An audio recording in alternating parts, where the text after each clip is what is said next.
Hello and welcome to the first tutorial of the Keziah Shawl Crochet Along. So welcome, and I'm so glad you come along on this journey to create this beautiful shawl with different textures and cables. So let's dive right in. We will start with the first section and in this tutorial I'm going to show you how to establish the pattern of increases and decreases and how to work the basic stitches. So first we start the project with a slip knot.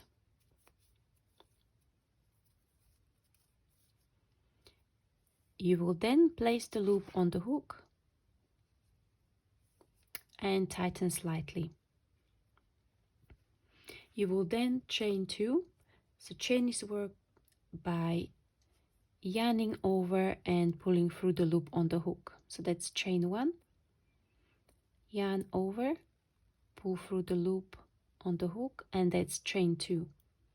After this, we will start working on our row number 1, which is also known as the foundation row in Tunisian crochet. So we will turn this chain around and work the forward pass. So in forward pass we're adding loops on the hook, and on return pass we are working the loops of the hook. So we will work 1 stitch, and this will be under the back bump of the chains. You will insert the hook from front to back, yarn over and pull up a loop. Okay, so your first row has got 2 loops on the hook. We will then work the standard return pass, and standard return pass is worked as yarn over, pull through 1 and yarn over, pull through 2. So we only had 2 stitches. If you have more stitches, you will just keep on going with yarn over, pull through 2 until you have 1 loop left on the hook. So that was row number 1. For row number 2, we will work a Tunisian full stitch. So this is the only place where we use this Tunisian full stitch throughout the whole pattern. Tunisian full stitch is worked into the space between stitches, and it is worked by inserting the hook from front to back into the space, yarn over, pull up a loop. Okay, so we've got our second loop on the hook, which corresponds to the second stitch.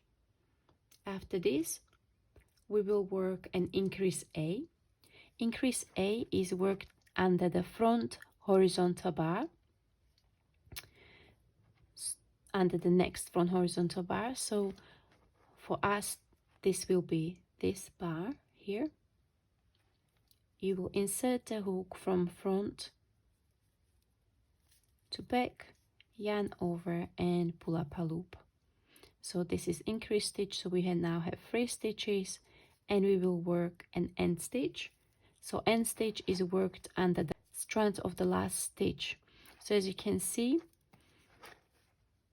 if you turn the fabric around, you will see that you have 2 strands of yarn creating inverted V.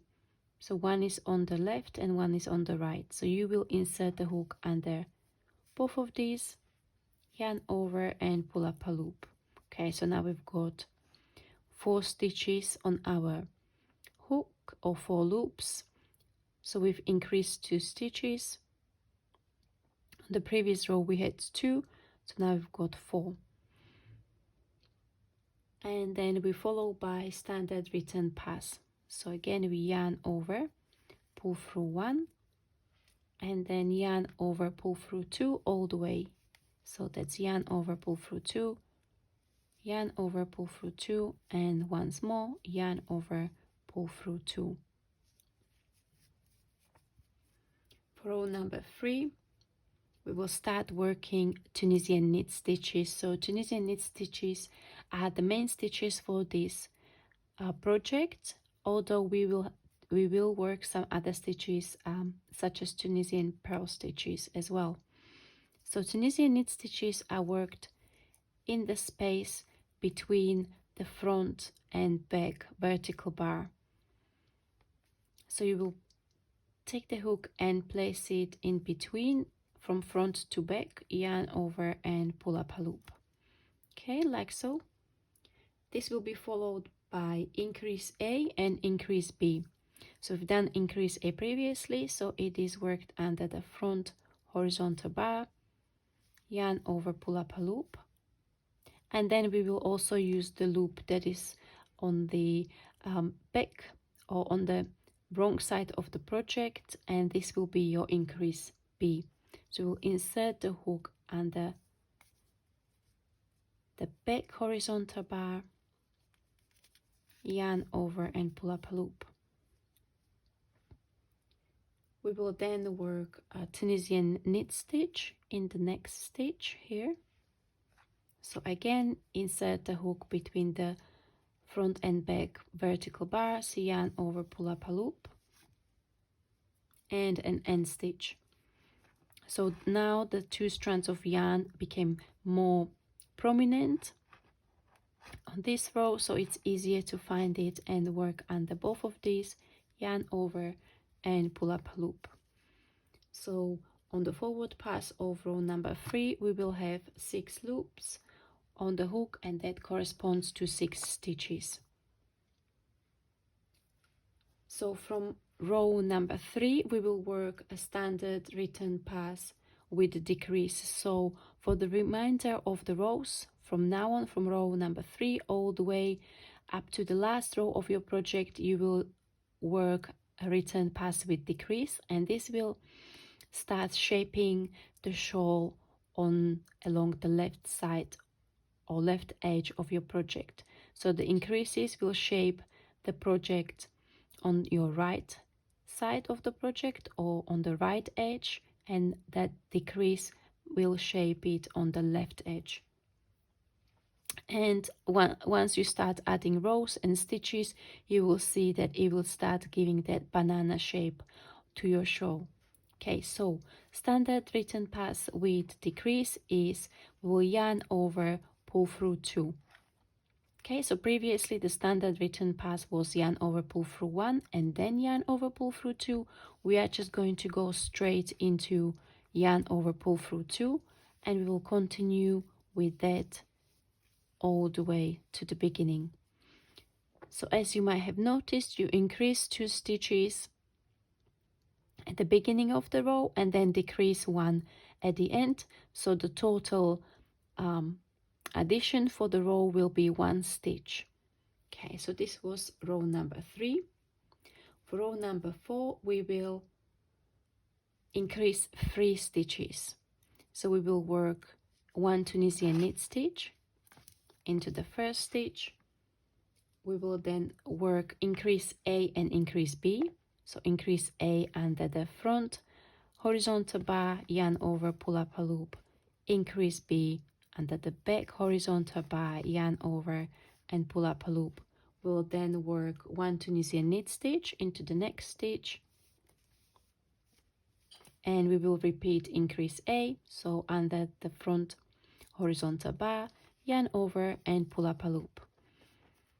We then have one more stitch left before the end stitch, so this will be Tunisian knit stitch like so, and then we have the last stitch. So as you can see, when we work decrease, this brought the last 2 stitches together, and again it creates this inverted V.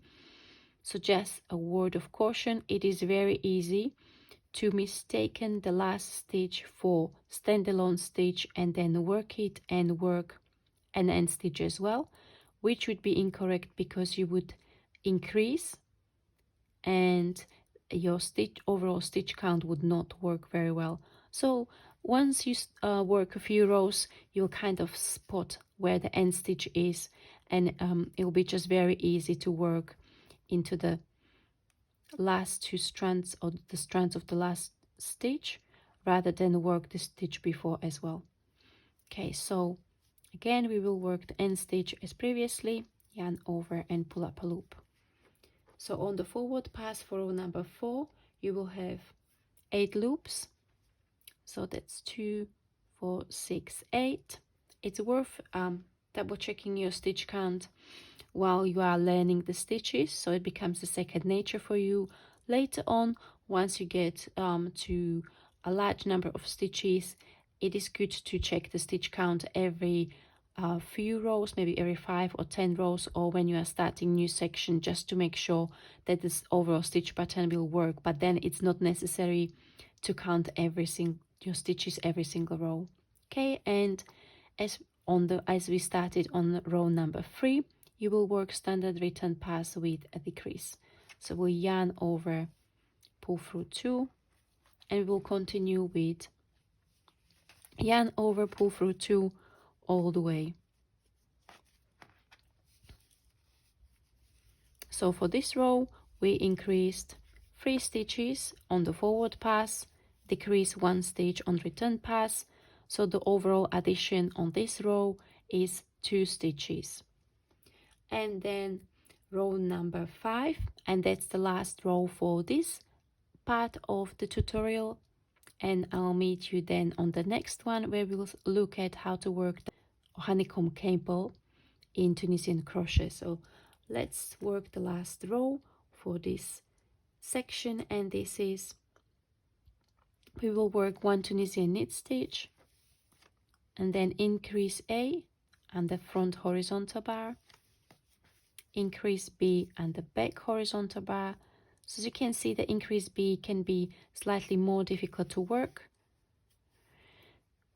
The way to make it easier for yourself is to work the return pass fairly loosely, especially at the end of the return pass, where you will be needing to work into the chain that you create on the return pass.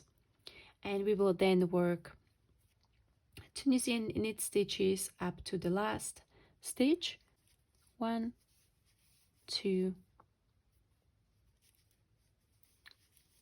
3 and 4,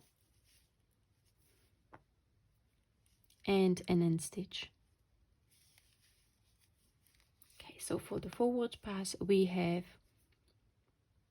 9 loops, 6, 8 and 9, and then we will work return pass with decrease. So we'll work yarn over, pull through 2, yarn over, pull through 2 all the way to the beginning. You will then work a few more rows, so you will work row 6, 7 as we've established. So you will alternate rows with 3 increases and 2 increases at the beginning. You will always work the standard return pass with decrease, and then on row number 8 you will start working a cable. So I'll meet you in the next tutorial.